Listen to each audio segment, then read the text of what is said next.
Hello, beautiful people. It's Lulu. Welcome to the very first episode of the Lulu Essey podcast of 2026. Unedited and always from the heart. If you're listening to this on New Year's Day, thank you for spending some of your first day of the year with me. It means a lot. And if you're catching this a few days or a few weeks later, that's perfect too. What I'm sharing today isn't going anywhere. It's not time sensitive. I actually think it's timeless. So, it's January. And if you're anything like me, you've probably seen about 1,000 posts already about goals and resolutions and plans for the new year. And then there are the anti-goal and anti-resolution messages, posts, articles, and videos. This episode is neither of those. If goal setting and resolutions lights you up, if you've got your vision board ready, your habit tracker downloaded, your 5 a.m. workout routine mapped out, that's beautiful. Go do that. I'm cheering you on. There are loads of incredible podcasts and resources that can help you with that, and you should absolutely follow what calls to you. This episode isn't here to replace any of that. What I would like to offer you today is something that supports that and sits underneath all of it. Something foundational. Think of it as the soil that helps whatever you plant actually grow and flourish. Whether you're someone who loves detailed goal setting or someone who runs in the opposite direction from New Year's resolutions, whether you're feeling energized and hopeful or honestly a bit overwhelmed by all the pressure to have your life figured out, what I'm sharing today will bring you value either way. This is not just about 2026. This is about how you move through life, how you show up for yourself, and how you show up for others. This is what mental fitness looks like. Not perfection, but intention. Not having it all figured out, but tending to what matters. This is still part of the quiet revolution we spoke about last week. And if you haven't listened to that episode, give yourself a gift and listen to it. And if you know people who could use this message today, people who might be feeling the weight of all those New Year expectations, send this episode their way. It's a gift to share something that might just meet someone exactly where they are. And the gift of this episode costs nothing, just a few seconds to share. A few weeks ago, I came across a reel on Instagram that stopped me mid-scroll. It was shared by Viola Davis, and it featured a pastor named Dr. Zina Jacques. Now, I hadn't come across Dr. Jacques before, but what she said in that short clip has stayed with me ever since. It landed in a deep place inside me, a warm place, a welcoming and receptive place. She talked about something she calls our spiritual scent. And she said, this isn't a perfume. It's not a cologne. It's not a funk. It's something deeper. It's a scent that enters the room before we do. It's in the room when we're in the room, and it stays behind when we leave. And she asked this question: what is your scent? Have you ever thought about it? Is it the scent of kindness? Is it the scent of chaos? What do you leave people with? I sat with that for a long time.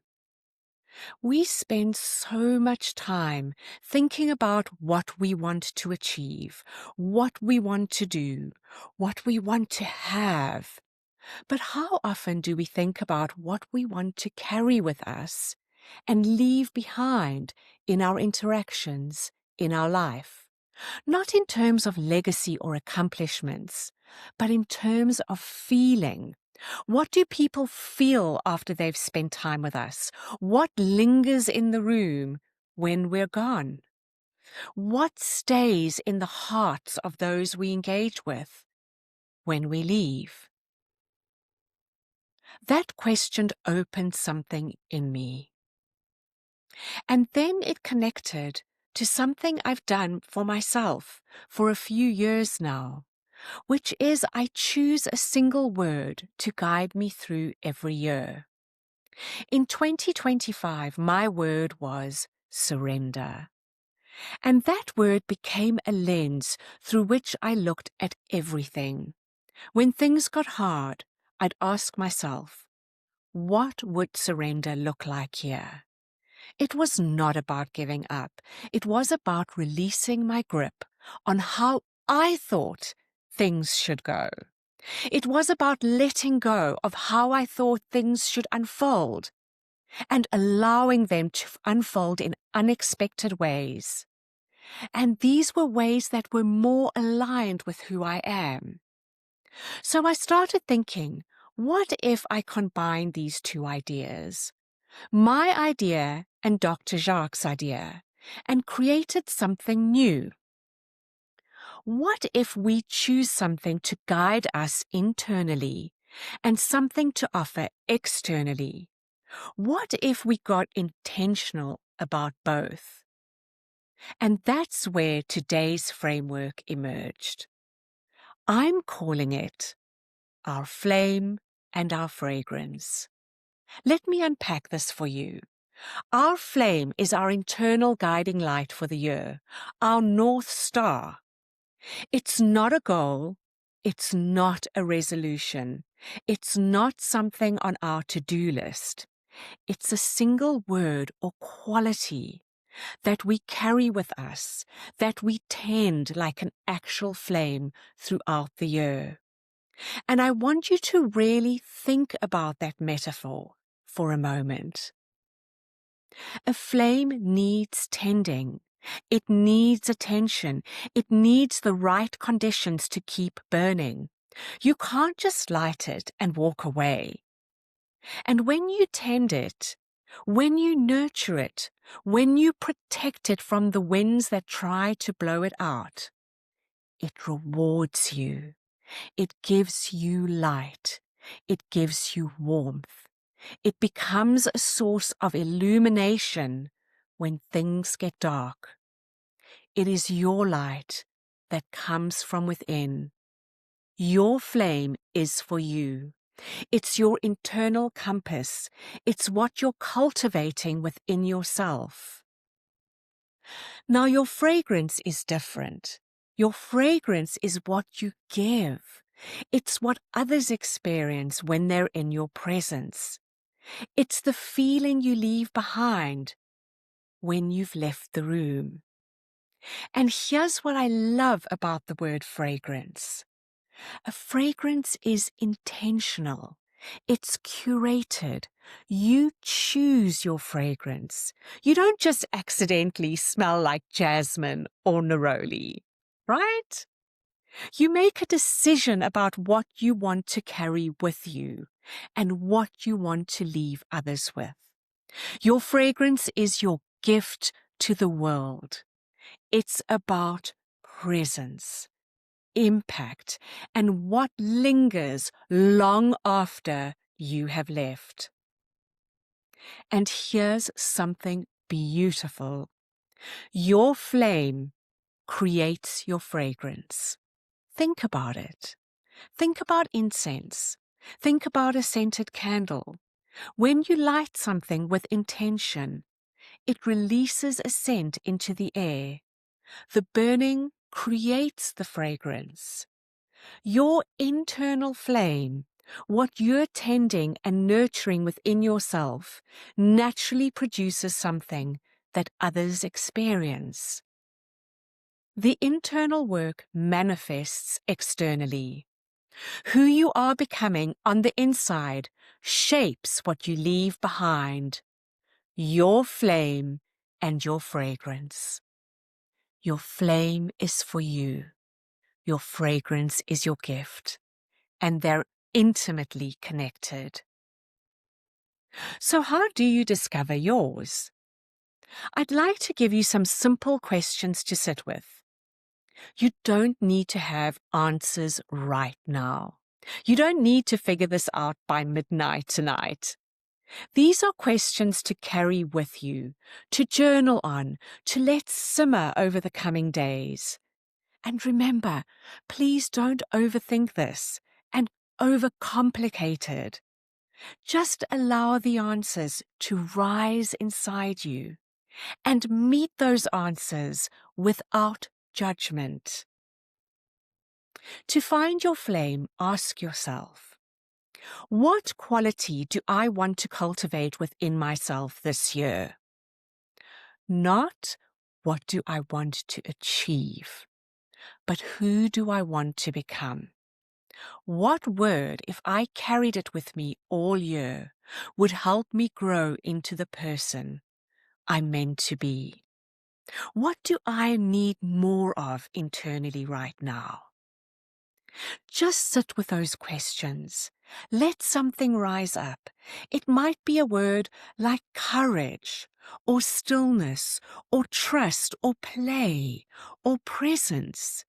It might be grace or beauty, calm or kindness. There is absolutely no wrong answer. There is only your answer. To find your fragrance, try these questions. Think of someone whose presence leaves you with a beautiful feeling. Someone who, when you've been with them, you feel better. What is that feeling they leave you with? What is their fragrance? Is it calm? Is it peace? Is it joy? Is it kindness? Now turn it to yourself. What do I want people to experience when they're with me? Not what do I want them to think of me, but what do I want them to feel? And when I leave a room, when I hang up a phone call, when I finish a conversation, what do I want to linger? What feeling do I want to remain with them? And then there's one more question that ties these two together. Does my flame support my fragrance? Does tending this internal quality naturally create what I want to give to others? If your flame is patience, does that create a fragrance of calm for the people around you? If your flame is courage, does that create a fragrance of safety because people feel they can be brave around you too? If your flame is surrender, does that leave the fragrance of acceptance? Do they feel accepted when you are with them? Can you start to see how the flame and the fragrance connect? And please forget rules here. There are none. Even if your flame and your fragrance make no sense to anyone else, the important thing, the crucial thing, is that it makes sense and resonates with you. It should feel good and it should feel natural. There should be a sense of ease. Don't try too hard to do what you think you should. Let the questions sit with you for a bit. The answers will come. I'll share mine because I think it helps to hear it in practice. My flame for 2026 is becoming. I chose this word because I'm in a season of evolution. I can feel myself changing, growing, unfolding into someone I haven't fully met yet. And rather than rushing that process or trying to control it, I want to tend it. I want to nurture my own becoming. I want to give myself permission to be a work in progress, to not have arrived, to still be taking shape. And I want to leave my own expectations of myself and my perceived expectations that others have of me out of this becoming. My intention is to allow myself to be guided.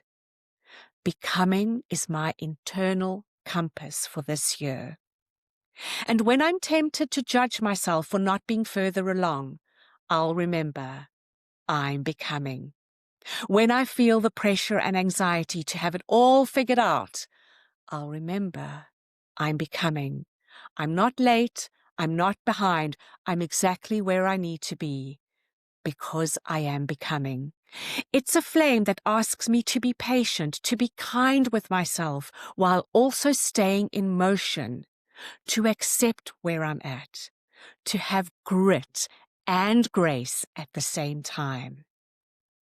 And my fragrance for 2026 is seen. This year, I want people to feel seen when they're with me, really seen, not judged, not fixed, not advised, just witnessed with presence, held in my attention, valued exactly as they are.